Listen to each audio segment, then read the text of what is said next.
Assalamualaikum Sobat Football United. Bukan akhir pekan yang menyenangkan. Video ini insya Allah akan tayang hari Senin. Bukan Senin yang menyenangkan juga bagi fans Manchester United, bagi Sobat Football United juga dimanapun. Tapi gue doakan semoga sehat-sehat selalu, sehat-sehat sekeluarga, lancar-lancar rezekinya. Ya, Manchester United kalah beruntun kedua kali musim ini, setelah di awal musim ya kan kalah di kandang sendiri menghadapi Brighton, lalu kalah telak menghadapi Brentford, setelahnya bounce back di setiap kekalahan. Tapi kali ini Manchester United kalah menghadapi West Ham United setelah sebelumnya kalah menghadapi Brighton. Review kali ini seperti biasa gue mulai dari formasi. Ini sama seperti yang gue perkirakan di preview, gue harapkan di preview. Jadon Sancho di bangku cadangan, Garnacho sudah kembali tapi belum diberikan menit bermain oleh Erik ten Hag. Wout Weghorst mulai dari awal bermain di posisi nomor 10 di depan Marcus Rashford, di kiri Rashford di kiri Bruno Fernandes di kiri, dan di kanan ada Anthony. Di babak pertama gue suka dengan permainan Wout Weghorst, bagaimana Wout Weghorst sangat mobile dalam memberikan pressing, pergerakan, juga menghubungkan antar lini. Lalu juga bagaimana ketajaman dari sisi kanan Manchester United yang ditempati oleh Anthony, menurut gue banyak memberikan peluang momentum bagi tim, bagi squad di babak pertama. Tapi sebaliknya justru dari sisi kiri nih gue lihat agak sedikit tidak seagresif sisi kanan. Dua tim main terbuka di babak pertama. Sebenarnya menurut gue Manchester United ini main bagus di awal, solid di belakang. Bahkan Manchester United punya banyak peluang dari menit-menit awal. Ada dari Anthony, ada dari Christian Eriksen, ada dari Marcus Rashford, ada dari Bruno Fernandes. Tapi sayang tidak ada yang bisa dikonversi menjadi gol. Di sisi lain gue melihat juga back sayap Manchester United, Malaysia dan juga Aaron Wan-Bissaka secara keseluruhan ini di babak pertama ya tampil solid seperti yang gue perkirakan.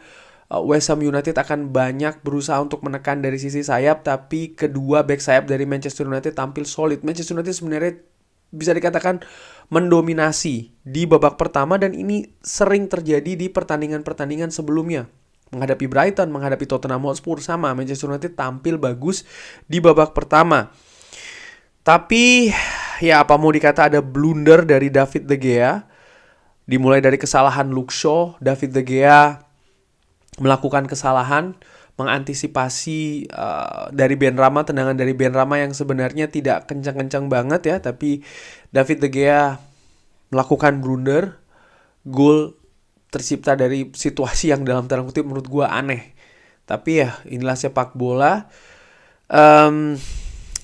Blunder David De Gea ini menjadi pembeda di babak pertama dan juga di pertandingan kali ini. Namun di babak pertama gue juga harus menyoroti bagaimana ketajaman lini depan dari Manchester United. Banyak peluang, banyak kesempatan terutama sebelum terjadinya gol tersebut. Namun Manchester United tidak bisa menjebol gawang dari West Ham United ya. Ada 2 yang kena tiang, tapi banyak sekali yang off target. Dan ini yang gue sayangkan sebenarnya. Kalau bisa agak sedikit berandai-andai, kalau seandainya ada yang bisa masuk satu saja, situasinya akan berubah. Karena Manchester United tampil mendominasi, tampil menyerang ya. Di babak pertama sebelum terjadinya gol blunder dari David De Gea, tendangan dari Benrahma. Di babak kedua cenderung sama kayak babak pertama, possession unggul Manchester United, tapi kesulitan untuk bisa masuk ke sepertiga akhir dari pertahanan West Ham United. Kenapa? Karena West Ham ini semakin rapat di belakang dan mereka juga sesekali mengancam melalui transisi yang cepat. Ada pergantian yang dilakukan oleh Erik ten Hag, Martial masuk menggantikan Weghorst, dan ini ada posisi yang berubah, Bruno Fernandes ke posisi nomor 10, Rashford ke kiri.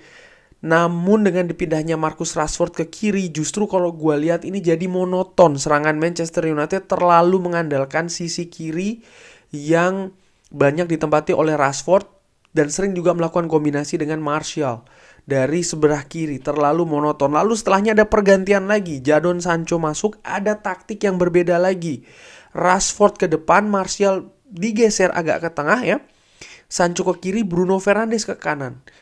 Mungkin maksudnya ingin membongkar pertahanan rapat dari West Ham United di tengah, tapi Satu faktor menurut gue yang juga besar adalah bagaimana determinasi yang drop di babak kedua. Pergerakan tanpa bola. Tidak ada pemain yang aktif mencari bola, melakukan pergerakan tanpa bola. Yang di babak pertama sangat sering dilakukan oleh Wout Weghorst.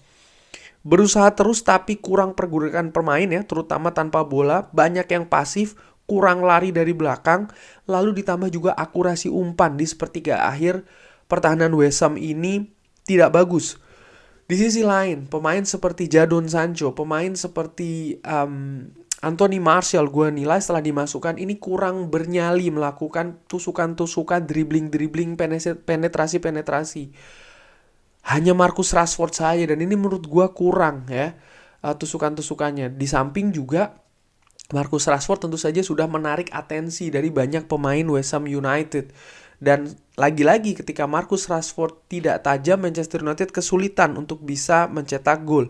Intensitas, agresivitas ini baru naik di atas menit 90-an. Dan menurut gue ini sangat ironis ya, karena waktu sudah semakin singkat. Memang ada injury time 8 menit, tapi menurut gue ini tidak cukup. Lalu juga akurasi umpan tetap tidak bagus. Sering terlambat dan akhirnya Manchester United kalah 1-0. Kedua kalinya musim ini kalah beruntun. Secara keseluruhan ya, gua melihat di pertandingan menghadapi Brighton, di pertandingan menghadapi West Ham United, masalahnya sama. Sama persis. Apa itu? Fokus dan konsentrasi, mental juga, dan kali ini ditambah dengan determinasi dan juga kreasi yang tidak maksimal. Ini sebagai contohnya. Ini gua ambil dari televisi Belanda ya. Tadi dicuplikan, oke, ini ada satu peluang dari Anthony Martial yang sudah bebas sebenarnya dari bola corner Bruno Fernandes. Masalah lagi nih, sama persis ketika menghadapi Brighton. Tidak tajam lini depan. Ini juga tidak tajam di lini depan. Di babak pertama, jelas Manchester United tidak tajam. Lalu ini, lihat bagaimana pemain Manchester United menumpuk semuanya di lini pertahanan dari West Ham United. Tidak ada yang menjemput bola. Ini bola lagi di belakang ya. Ini kalau tidak salah dipegang oleh Luke Shaw. Ada 3 pemain di sana. Sampai akhirnya Christian Eriksen turun untuk menjemput bola. Sebelumnya semua pemain seperti berharap mendapatkan bola di daerah West Ham United. Tidak ada inisiatif untuk menjemput bola, untuk bisa menyusun. Terlalu terburu-buru. Dan ya, akurasi passing akibatnya tidak bagus karena keputusannya banyak yang salah. Statistik Manchester United bisa dilihat total shotsnya 19, tapi yang on target hanya 4. West Ham sebenarnya kalau menurut gue ya tampil biasa-biasa saja, tapi bagaimana determinasi mereka tinggi ya. Lalu mereka juga, kalau saja mereka bisa tajam, Manchester United akan menderita kekalahan bisa jadi lebih banyak. Tapi sekali lagi sebenarnya West Ham ini juga biasa-biasa saja. Di awal babak pertama mereka juga banyak memberikan space bagi para pemain Manchester United. Mereka juga tidak disiplin di lini pertahanannya sendiri sampai mereka mencetak gol. Dan itu sebenarnya momentum dari Manchester United ada di sana. Ini statistiknya ya. Dan dengan kekalahan ini Manchester United terpaku di posisi keempat, semakin terancam oleh Liverpool ya di peringkat kelima. Dan ada satu faktor juga atau satu data ya yang menarik menurut gue adalah bagaimana Manchester United di 5 pertandingan terakhir gagal mencetak gol di babak kedua. Konsentrasi sekali lagi di 2 pertandingan terakhir. Sebelumnya Luke Shaw ya tidak konsentrasi, handball di kotak penalti Brighton. Di menit terakhir dihukum penalti. Tadi jelas David De Gea, ini masalah konsentrasi. Ada kaitannya menurut gue jelas dengan mental, dengan karakter. Apakah pemain merasa semakin terbebani? Mungkin juga situasi fisik yang semakin menurun. Ini harus diperbaiki oleh Erik ten Hag. Untung pemain seperti Garnacho sudah siap. Mungkin sengaja disimpan untuk pertandingan-pertandingan akhir musim ini. Mudah-mudahan dia siap ya. Karena tadi nampak buntu sekali Manchester United. Kreativitas kurang. Gue juga tadi melihat bagaimana Bruno Fernandes yang dimainkan di banyak posisi berbeda, kreativitasnya tidak sebaik biasanya. Christian Eriksen juga ya akurasi umpannya belum begitu lebih baik daripada pertandingan-pertandingan sebelumnya. Sekali lagi inisiatif juga, dribbling, shooting ya dari jarak jauh. Pemain nampaknya ragu-ragu, tidak punya percaya diri. Ini menurut gue yang sering gue katakan di akhir-akhir kompetisi, mental karakter ini bermain cukup besar ya peranannya. Dan ini adalah jadwal terakhir dari Manchester United di 4 pertandingan sisa. Manchester United secara matematis butuh 3 kemenangan. Karena ya Liverpool poin maksimal 71, Manchester United butuh 9 poin.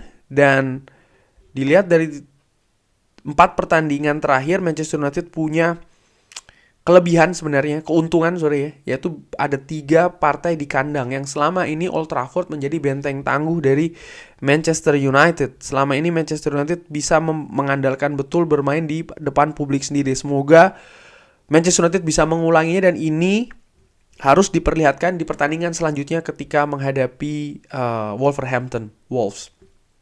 Itu dulu mengecewakan ya di 2 pertandingan terakhir menurut gue. Bukan hanya pertandingan tadi, tapi di pertandingan sebelumnya. Sekali lagi gue ulangi, konsentrasi, mental, fokus.